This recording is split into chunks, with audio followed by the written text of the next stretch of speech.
تحفے اور نشانیاں تو بے جان ہوتی ہیں، محبت تو جانداروں سے کرنی چاہیے جو آپ کو محبت اور محبت بھری نشانیاں دیتے ہیں۔ وہ کوئی بام اٹھا لایا اور یاسر کو الٹا کیے اس کی کمر پر لگانے لگا۔ وہ درد سے کراہنے لگا، لیکن بام نے اسے کافی سکون پہنچایا تھا۔ اس کی آنکھیں نیند سے بوجھل ہو رہی تھیں۔ وہ سونا چاہتا تھا، لیکن ماہنور اس کے سامنے آ کر کھڑی ہو گئی تھی۔ دھیرے دھیرے اس کی آنکھیں بند ہونے لگی تو شہید دروازہ بند کر کے کمرے سے باہر نکل گیا۔ اگلی صبح معمول کے مطابق طلوع ہوئی، لیکن یاسر کے لیے یہ صبح دکھ اور صدموں سے بھری تھی۔ وہ صدموں سے دوچار چارپائی پر لیٹا ہوا تھا۔ شہید نے اسکول جانا چھوڑ دیا تھا۔ گھر کی دیکھ بھال اور اس کے اخراجات کا مسئلہ تھا۔ اب وہ اپنے چچا کا اور چچا اس کا دونوں ایک دوسرے کا آسرا تھے۔ یہ ایسے نہیں چھپ کر یاسر نے چھپ کر آج رات نور محل جانے کا پروگرام بنا لیا تھا۔ اپنے ارادے سے اس نے شہیر کو بے خبر رکھا۔ جیسے تیسے دوپہر کٹ گئی، پھر شام بھی گہری ہوتی گئی۔ رات کی بڑھتی ہوئی سردی نے یاسر کا ساتھ دیا تھا۔ اس نے شہید پر کمبل اچھی طرح اڑا دیا تھا اور دروازہ بند کر کے باہر نکلا۔ دروازے کو باہر سے بھی لاک لگا دیا تھا۔ یاسر بس کے ذریعے نور محل پہنچ گیا۔ وہ اس بات سے باخبر تھا کہ اگر فیروز نے اس سے کوئی انتقام لیا تھا تو ماہنور نے اسے بھی وہاں سے نکلوا دیا ہوگا۔ وہ گیٹ کی بجائے پچھلی دیوار پھیلانگ کر جائے گا تو زیادہ بہتر ہوگا، کیونکہ سرونٹ کوارٹر کی جانب بنی ہوئی دیوار زیادہ اونچی نہ تھی۔ وہ اسے آسانی سے پھیلانگ سکتا تھا اور ماہنور کے کمرے کی کھڑکی بھی اسی جانب کھلتی تھی۔ سرد رات کی تاریکی بھی یاسر کا ساتھ دے رہی تھی۔ یاسر کے دیکھے جانے کا کوئی خطرہ نہ تھا۔ اس نے نور محل کے قریب جا کر اپنے جوتے اتارے تو سردی کی تیز لہر نے اس کے وجود کو جھنجھوڑ کر رکھ دیا۔ اس پر موسم کی زیادتی کا بھی کوئی اثر نہیں ہو رہا تھا، بس دیدار کی بھوک تڑپا رہی تھی۔ اس نے اچھل کر اپنے دونوں ہاتھ دیوار پر جما دیے اور جسم کو اوپر اٹھاتا ہوا دیوار پھیلانگ گیا۔ وہ اندر کی جانب چھلانگ لگا کر کچھ دیر وہیں گھاس پر بیٹھا رہا۔ وہ اپنی چھلانگ کا رد عمل دیکھنا چاہتا تھا، لیکن محل میں رہنے والے سبھی لوگ گہری نیند سوئے ہوئے تھے۔ وہ آہستہ آہستہ چلتا ہوا اپنے کوارٹر کے پاس پہنچ گیا۔ اس نے دیکھا اس کے کوارٹر کا دروازہ کھلا ہوا تھا، لیکن اندھیرا ہونے کی وجہ سے اندر کچھ بھی نظر نہیں آ رہا تھا۔ اس نے اندر جھانک کر دیکھنے کی کوشش کی تو اسے اندازہ ہو گیا کہ اندر کا ماحول جوں کا توں ہے، جیسے وہ چھوڑ کر گیا تھا۔ اس نے اندر داخل ہو کر 0 واٹ کا بلب روشن کیا۔ اسے ڈر بھی لگ رہا تھا کہ اگر لائٹ جلتی ہوئی دیکھ کر کوئی ادھر آ گیا تو کیا ہوگا۔ اس نے جلدی جلدی اپنا سامان سمیٹا اور گٹھری میں باندھا، پھر گٹھری اٹھا کر باہر آ گیا۔ اس نے اتنی دیر میں دیکھ اور سمجھ لیا تھا کہ گیٹ پر ابھی تک کوئی بھی نیا گارڈ نہیں رکھا گیا تھا۔ واپسی کے لیے راستہ بھی محفوظ تھا، لیکن فی الحال معاملہ تو ماہنور کے کمرے میں جانے کا تھا۔ اس نے ماہنور کے کمرے کی جانب دیکھا، جس کی دبیز پردوں میں سے لائٹ جلتی ہوئی دکھائی دے رہی تھی۔ وہ سمجھ گیا کہ ماہنور جاگ رہی ہے، بھلا کیسے وہ سو سکتی تھی۔ اس نے ماہنور کے لیے رسک لینے کا فیصلہ کر لیا۔ اس نے عمارت کے اندرونی دروازے سے اندر جانے کا فیصلہ لیا، لیکن وہ تو بند تھا۔ اس کے ارمانوں پر اوس پڑ گئی۔ بڑھتی ہوئی سردی نے اس کے جسم میں کپکپاہٹ بڑھا دی تھی، لیکن وہ کسی بھی طور پر آج خالی ہاتھ واپس نہیں جانا چاہتا تھا۔ ملک ضیاء الرحمن نے 1 لاکھ روپیہ کا الزام لگا کر اسے پولیس کے حوالے کیے بہت بڑا جرم کیا تھا، اور وہ اس جرم کی ملک ضیاء الرحمن کو سزا دینا چاہتا تھا۔ پہلے تو وہ اپنی محبت کے بلبوتے پر مانو کو پانے کا ارادہ رکھتا تھا، مگر اب اس نے دوسرا طریقہ اختیار کرنے کا فیصلہ کر لیا تھا۔ وہ مانو کو بھگا کر لے جائے گا اور اسے نکاح کر کے واپس یہیں چھوڑ جائے گا۔ پھر ملک ضیاء الرحمن کچھ بھی نہیں کر سکے گا۔ وہ چلتا ہوا یہاں تک پہنچ گیا۔ اس کی بانچھیں کھل اٹھی۔ وہاں پر ایک سیڑھی پڑی ہوئی تھی جو اسے بآسانی مانو کے کمرے تک پہنچا سکتی تھی۔ وہ دبے پاؤں چلتا ہوا گیا اور سیڑھی اٹھا کر واپس آیا۔ اپنے کمرے کی دیوار کے ساتھ سیڑھی لگائی اور دوسری طرف سے مانو کی کھڑکی کے پاس لگائی۔ وہ آہستہ آہستہ چڑھنے لگا۔ اب وہ مانو کی بالکنی میں کھڑا تھا۔ وہ پہلی بار اس جگہ تک پہنچا تھا۔ اس بالکنی میں کم واٹ کے بلب روشن تھے۔ وہ اپنی جان ہتھیلی پر رکھ کر یہاں تک پہنچا تھا۔ جیسے ہی وہ مانو کے کمرے تک پہنچا، اس کی دھڑکنیں بے قابو ہونے لگی تھیں۔ اس نے دروازے پر ہلکا سا زور لگایا تو وہ اندر سے بند تھا۔ اس نے دروازے پر دھیرے سے دستک دی تو اس کا رواں رواں کانپ اٹھا۔ کیونکہ وہاں پر کتار در کتار اور بھی کمروں کے دروازے تھے۔ اگر اس کی دستک کی آواز سن کر کسی اور کمرے میں سے کوئی اور گھر کا مکین باہر نکل آیا تو کیا ہوگا؟ کوئی تیسری بار دستک دینے پر ماہنور نے دروازہ کھولا، لیکن اس نے جھانک کر باہر نہیں دیکھا۔ یاسر تیزی سے اندر داخل ہوا تو ماہنور اسے دیکھ کر حیرت زدہ رہ گئی۔ اس نے کمرے کی دیوار پر لگی گھڑی پر نظریں دوڑائیں جو رات کے 2:30 بجا رہی تھیں۔ وہ حیرت و خوشی کے ملے جلے تاثرات میں یاسر کو اپنے سامنے صحیح سلامت دیکھتے ہوئے اپنی خوشی پہ قابو نہ پا کر دوڑتے ہوئے اس کے سینے سے لگ گئی۔ آنکھوں نے برسات جاری کر دی تھی۔ دو دلوں کی دھڑکنیں دھڑکنوں سے ملی تو بے قابو ہو گئی تھیں۔ وہ جانے کتنی ہی دیر ایک دوسرے سے لپٹے یوں ہی کھڑے رہے۔ ان کے لیے وقت جیسے تھمسا گیا تھا۔ ماہنور کو جھٹکا لگا تھا۔ وہ جلدی سے یاسر سے الگ ہوئی اور بھاگتی ہوئی دروازہ بند کیا۔ دونوں نے سکون بھرا سانس لیا۔ کہاں چلے گئے تھے یاسر؟ ماہنور نے اس کے دونوں ہاتھوں کو چوم رہی تھی اور آنکھیں برس رہی تھیں۔ دنیا میں کوئی جگہ ایسی نہیں جہاں میں جاؤں اور تمہیں بھول جاؤں۔ جیل میں بھی تمہیں یاد رکھا، مار کھاتے ہوئے بھی تمہارا پیارا سا چہرہ میری نظروں کے سامنے رہا۔ اس نے دونوں ہاتھوں کے پیالوں سے نرمی سے ماہنور کا چہرہ تھام لیا۔ مانو میں نے چوری نہیں کی، وہ گمبھیر آواز میں بولا تو ماہنور تڑپ کر اس کے سینے سے آن لگی۔ میں سچ جانتی ہوں اور مانتی بھی ہوں کہ اتنی معمولی سی رقم کے لیے تم اپنی مانو کو نہیں چھوڑ سکتے۔ وہ مدھم سرگوشی نما آواز میں باتیں کر رہے تھے۔ مجھے یہاں سے لے چلو یاسر، میں تمہارے بغیر مر جاؤں گی۔ میں اس کھڑکی سے کود کر اپنی جان دے دوں گی۔ وہ سسکتے ہوئے بولی، اب یہ جان میری ہے، تم اس کی حفاظت کی ذمہ دار ہو۔ میں تمہیں لینے ہی تو آیا ہوں، مگر ابھی نہیں، تھوڑا سا اور انتظار کرو مانو۔ وہ اپنے تئیں اسے رسان سے سمجھانا چاہ رہا تھا۔ اب میں اور انتظار نہیں کر سکتی، تمہیں دیکھے بنا مجھے چین نہیں آتا۔ وہ ضدی بچے کی طرح اسے ضد کر رہی تھی۔ اچھا سوچ کے بتاؤ کون اس گھر میں تمہارا ساتھ دے سکتا ہے؟ یاسر کے سوال پر مانو سوچ میں پڑ گئی۔ ماں جی؟ یاسر کے پوچھنے پر اس نے نفی میں سر ہلایا۔ بھابیاں؟ اس نے مزید پوچھا۔ نہیں، مانو نے نفی میں سر ہلایا۔ مختار بھائی؟ یاسر کی آنکھوں میں اس وقت یقین تھا، تبھی تو مانو کا سر بھی اس بات میں ہل گیا۔ مگر تم کیا کرنے جا رہے ہو؟ مانو کے انداز میں تشویش تھی۔ تم 2 دن بعد مختار بھائی کو اس پتے پر بھیج دینا۔ اس نے ایک تہہ کیا ہوا کاغذ مانو کی ہتھیلی پر رکھا جس میں فراز کے گھر کا پتہ لکھا ہوا تھا۔ مگر ایک بات یاد رکھنا۔ اس کی تنبیہ انداز پر ماہنور چونک کر اس کی طرف دیکھنے لگی۔ مختار بھائی کو یقین دلا دینا کہ تم بھی میرے بغیر زندگی نہیں گزار سکتی۔ زندگی کیسے بھی گزرے لیکن ہم دونوں ہمیشہ ساتھ ساتھ رہیں گے، وہ پختہ انداز میں بولی۔ اب میں چلتا ہوں۔ وہ واپس جانے کے لیے مڑا تو مانو کا دل ڈوبنے لگا۔ یاسر سے دوری اس کے لیے سہانے روح تھی، لیکن فی الحال اس کا جانا بھی ضروری تھا، کیونکہ کچھ ہی دیر میں ماں جی نے اسے فجر کی نماز کے لیے جگانے آنا تھا۔ اپنا خیال رکھنا، یہ کہتے ہی وہ اس کے گلے لگ گئی، پھر اس سے الگ ہوئی۔ دونوں ایک ساتھ ٹھنڈے فرش پر ننگے پاؤں چلتے ہوئے بالکنی تک آئے۔ وہ سیڑھیوں سے نیچے اتر گیا۔ مانو اسے اترتے ہوئے دیکھنے لگی۔ وہ نیچے اتر کر اپنے کوارٹر کی طرف چلا گیا اور وہاں سے اپنی باندھی ہوئی گٹھری اٹھائی اور دیوار تک آیا۔ وہاں سے اس نے گٹھری کو اچھال کر باہر پھینک دیا اور پھر آخری نظر اٹھا کر مانو کی طرف دیکھا جو ابھی بھی کھڑکی میں موجود تھی۔ اس نے مانو کو ہاتھ ہلایا اور پھر دیوار پر سے چھلانگ لگا کر دوسری جانب کود گیا۔ وہاں پر اس کے جوتے ابھی بھی پڑے تھے۔ اس نے اپنے جوتے پہنے اور گٹھری اٹھا کر واپسی کی راہ پر روانہ ہو گیا۔ مانو نے اسے بخیر و عافیت وہاں سے جاتے ہوئے دیکھ کر سکون بھری سانس لی، لیکن اس کا دل اداس بھی تو ہو گیا تھا۔ کچھ ہی دیر میں اذان فجر ہوئی تو اس نے باوضو ہو کر نماز ادا کی اور دعا کے لیے ہاتھ اٹھا دیے۔ یا اللہ، اگر میری محبت میں سچائی ہے تو پھر اپنے محبوب صلی اللہ علیہ وسلم کے صدقے مجھے میرے محبوب سے ملا دے۔ تجھے تیرے پیارے حبیب صلی اللہ علیہ وسلم کا واسطہ۔ اسے اس کے علاوہ فی الحال کچھ بھی یاد نہ تھا۔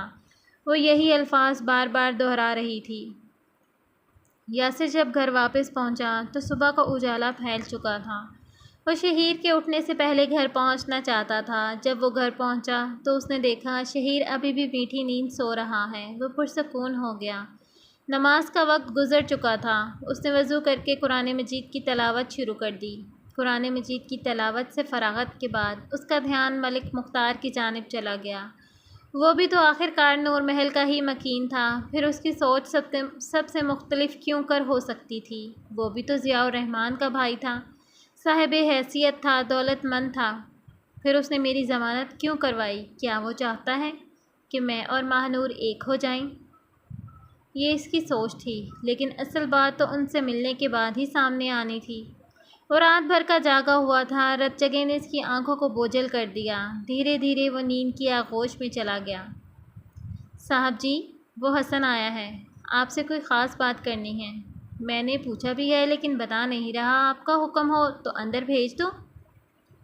جلدی اسے اندر بھیجو اور کسی کو اندر آنے مت دینا جب تک میں نہ کہوں۔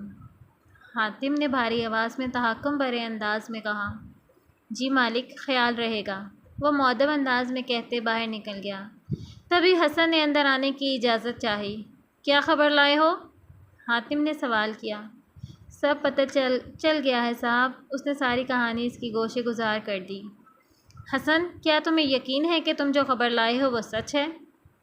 مجھے پتہ چلا ہے کہ حسن کوئی خبر لایا ہو اور تمہیں یقین تھا کہ یہ خبر ضرور اس بچی سے جڑی ہوگی۔ تو کیا خبر لایا ہے حسن؟ حاتم کو جو بات حسن نے بتائی تھی اس نے وہ ساری بات انہیں بتا دی۔ ویسے ساری حقیقت اس لڑکی سے ہی پتہ چلے گی، لیکن ابھی وہ دوائیوں کے زیر اثر سو رہی ہے۔ میں نے 2-3 بار جا کر چیک کیا ہے لیکن وہ گہری نیند میں ہے، شاید بہت عرصے بعد چین کی نیند سوئی ہے۔ نرگس بی بی بتا رہی تھیں کہ اس نے کچھ کھایا پیا بھی نہیں، اس کا سوپ بھی یوں ہی پڑا پڑا ٹھنڈا ہو گیا۔ میں نے تو انہیں کہا تھا جیسے ہی وہ جاگے تو مجھے اطلاع پہنچا دینا، وہ تفصیل سے انہیں بتا رہا تھا۔ تم نے اچھا کیا ہے، شاید اس معصوم لڑکی کی زندگی کا بچنا لکھا تھا اور تم سبب بن گئے، انہوں نے دھیرے سے کہا۔ فکر مندی اور تفکر ان کے چہرے سے عیاں تھا۔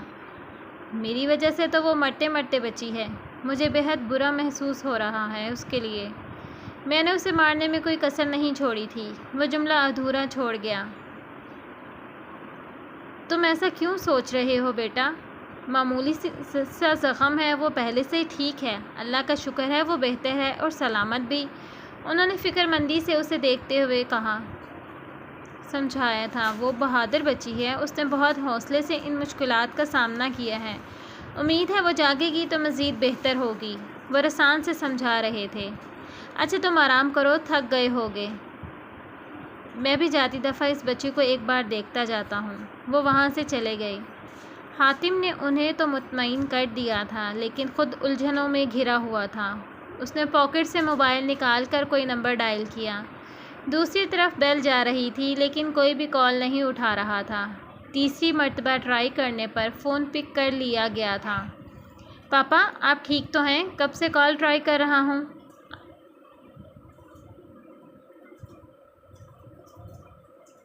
آپ پک کیوں نہیں کر رہے؟ میں تو پریشان ہو گیا تھا، اس نے فکر مندی سے کہا۔ تمہیں کوئی کام ہے؟ کیوں بار بار فون کر کے ڈسٹرب کر رہے ہو؟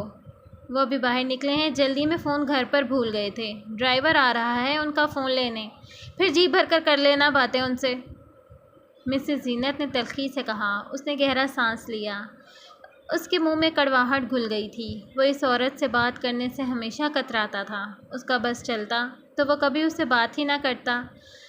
اگر وہ کبھی اچانک آمنے سامنے آ بھی جائیں تو وہ کترا کر گزر جانا چاہتا تھا، لیکن اپنے بابا کی وجہ سے اسے اس عورت کو عزت دینا پڑتی اور وہ مخاطب کرنا پڑتا، مگر ان کا لہجہ ہمیشہ ہی سخت ہوتا تھا۔ وہ فون کب کا رکھ چکی تھیں، وہ نہیں جانتا تھا کہ ان کو کس رشتے سے مخاطب کیا جائے۔ وہ اس کے بابا کی بیوی تو تھیں لیکن اس کی ماں نہ بن سکیں، انہوں نے اپنے تلخ برتاؤ سے اس کے اندر بھی کڑواہٹ بھر دی تھی۔ ایک بار اس نے انہیں ماما کہنے کی کوشش کی تھی لیکن انہوں نے فوراً سختی سے منع کر دیا تھا۔ انہوں نے کہا تھا کہ وہ اس کی ماں نہیں ہے، وہ اسے آنٹی کہہ سکتا ہے، مگر اس دن کے بعد اس نے انہیں مخاطب کرنا ہی چھوڑ دیا تھا۔ اس کے پاپا نے حیرت سے وجہ دریافت کرنے کی کوشش کی تھی، تب مسز زینت نے کہا تھا کہ اسے کوئی اعتراض نہیں، وہ شاید انہیں اپنی ماں سمجھتا ہی نہیں، اس لیے ایسے پکارتا ہے۔ مسز زینت کی دوہری پالیسی دیکھ کر حاتم شاک رہ گیا، پھر اسے آہستہ آہستہ سب سمجھ آنے لگا۔ وہ سب سمجھ گیا تھا جب وہ اپنے بابا کا بزنس سنبھالنے لگا تھا، تب بھی ان کو اعتراض ہوا تھا، مگر اس کے بابا کے سامنے ان کی ایک نہ چلی۔ ان کے اندر یہ احساس پل رہا تھا کہ کہیں حاتم سارے بزنس پہ قابض نہ ہو جائے۔ اگر ایسا ہوا تو ان کے بچوں کا مستقبل غیر محفوظ ہو جائے گا۔ جانے کتنے اندیشے پل رہے تھے ان کے اندر، مگر ان دونوں کا آپسی رشتہ مضبوط نہ تھا۔ بظاہر سب ٹھیک تھا، انہیں ذاتی طور پر کوئی شکوہ نہیں تھا۔ اس نے اپنی سوچوں کو جھٹکا اور باہر کی جانب قدم بڑھا دیے۔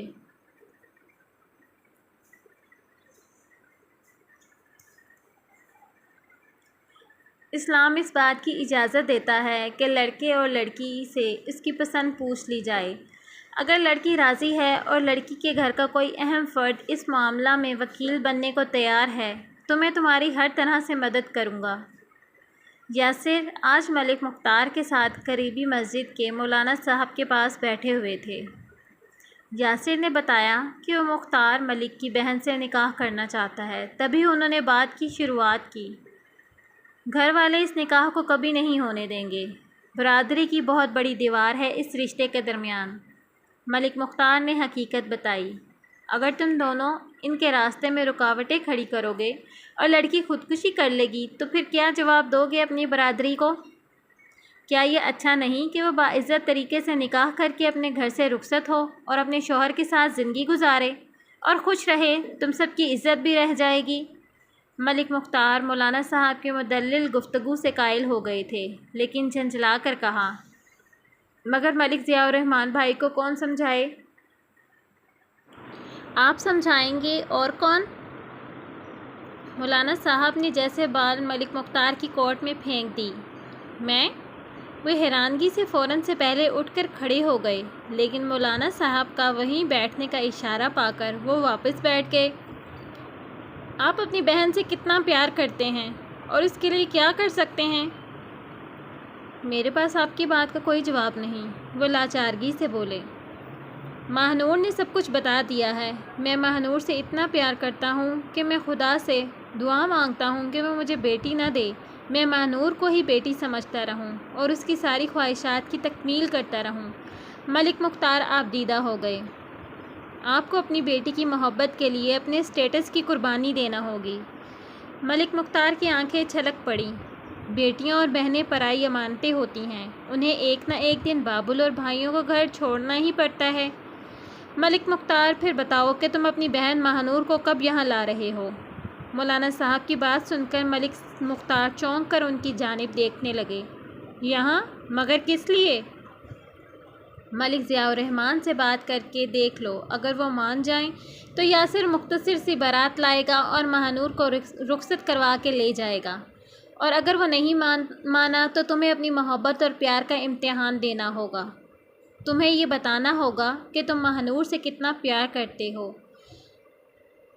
تم ہمیں مناسب دن بتا دینا اور ماہنور کو یہاں لے کر آ جانا۔ ہم یہاں تمہاری موجودگی میں مسجد میں یاسر اور ماہنور کا نکاح کر دیں گے، باقی اللہ پر چھوڑ دو۔ نہ جانے مولانا صاحب کا لہجہ کیسا تھا، ان کی ہر بات ملک مختار کے دل میں گھر کر گئی۔ وہ کوئی بھی بات مزید کیے بنا بوجھل قدموں سے چلتے ہوئے وہاں سے نکل کر باہر آ گئے۔ آج ناشتے کی میز پر نور محل کے تمام افراد جمع تھے۔ پرسکون ماحول میں ناشتہ ہو رہا تھا۔ راجو اور رانی باادب ہو کر ایک سائڈ پر کھڑے تھے۔ ماہنور اپنی پلیٹ میں رکھے ایک سلائس لیے کانٹے سے کھیل رہی تھی۔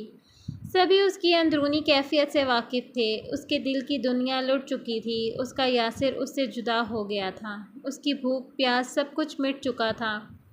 ملک ضیاء الرحمن کا حکم تھا کہ ناشتے کی میز پہ گھر کے سبھی افراد جمع ہوں گے، اور اس کے حکم کی عدولی کرنا کبھی کسی نے نہیں سیکھا تھا، اس لیے نہ چاہتے ہوئے بھی سبھی وہاں جمع تھے۔ ملک مختار نے وہاں کھڑے راجو اور رانی کی طرف دیکھا اور آنکھوں کے اشارے سے انہیں وہاں سے جانے کا کہا تو وہ دونوں حیرانگی سے ایک دوسرے کی طرف دیکھتے ہوئے وہاں سے چلے گئے۔ ملک مختار نے کبھی اپنے بڑے بھائی کے سامنے آنکھ اٹھانے کی جرات تک نہیں کی تھی۔ اب ان کا حوصلہ نہیں ہو رہا تھا کہ وہ ملک ضیاء الرحمن سے ماہ نور کے بارے میں بات کریں، لیکن جب ان کی نظر ماہ نور کے اداس اور غمگین چہرے کی طرف جاتی تو وہ تڑپ اٹھتے۔ انہیں مولانا صاحب کے الفاظ یاد آ رہے تھے، اگر اس نے خودکشی کر لی تو کیا کرو گے؟ تمہارے اسٹیٹس، تمہاری حیثیت تمہارے کام نہیں آئے گا۔ وہ لرز کر رہ گئے تھے۔ انہوں نے اپنے اندر ہمت و حوصلہ مجتمع کیا اور انہیں اپنی جانب متوجہ کیا۔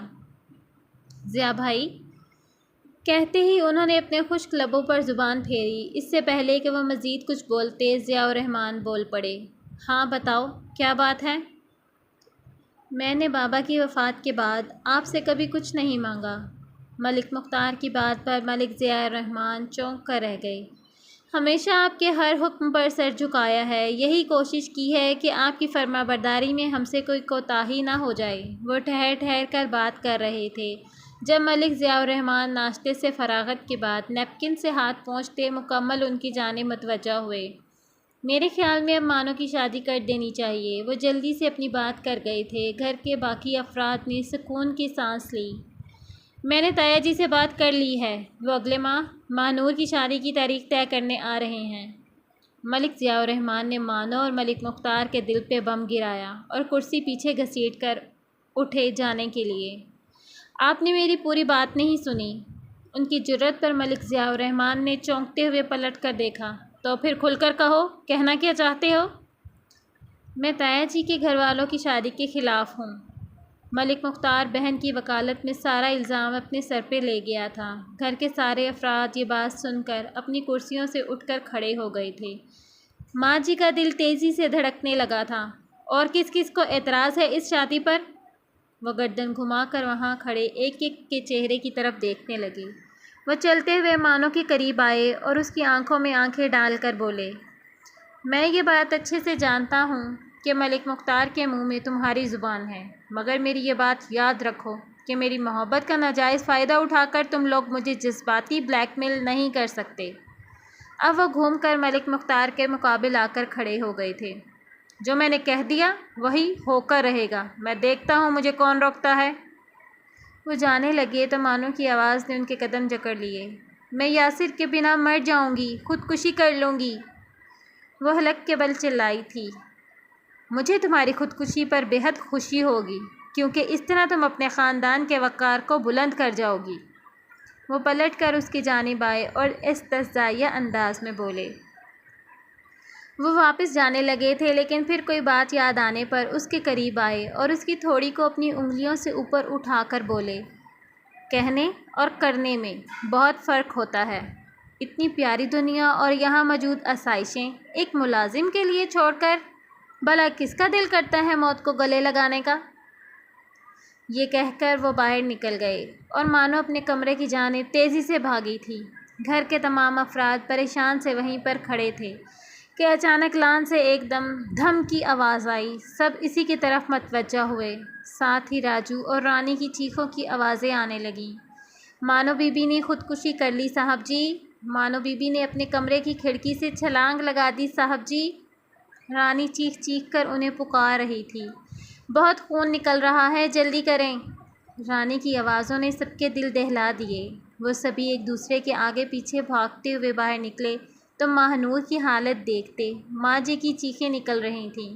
ماہ نور خون میں لت پت گھاس پہ بے سدھ پڑی تھی۔ وہ چھلانگ لگاتے ہوئے سیدھی لان میں نہ گری تھی، بلکہ راستے میں بالکنی کی دیوار سے ٹکرائی تھی، جس کی وجہ سے اس کے سر پہ خون فوارے کی طرح نکل رہا تھا۔ تو ڈیئر ریڈرز، کیسی لگی آپ کو آج کی کیس؟ کمنٹ سیکشن میں اپنی رائے سے ضرور نوازیے گا۔